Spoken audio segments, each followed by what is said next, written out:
أعوذ بالله من الشيطان الرجيم. بسم الله الرحمن الرحيم.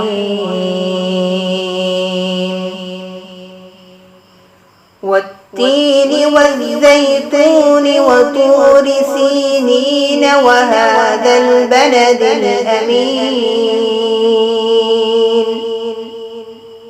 لقد خلقنا الإنسان في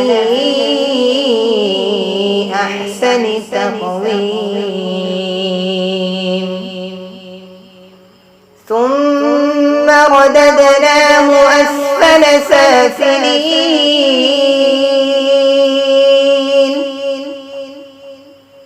إلا الذين آمنوا وعملوا الصالحات فلهم أجر غير ممنون.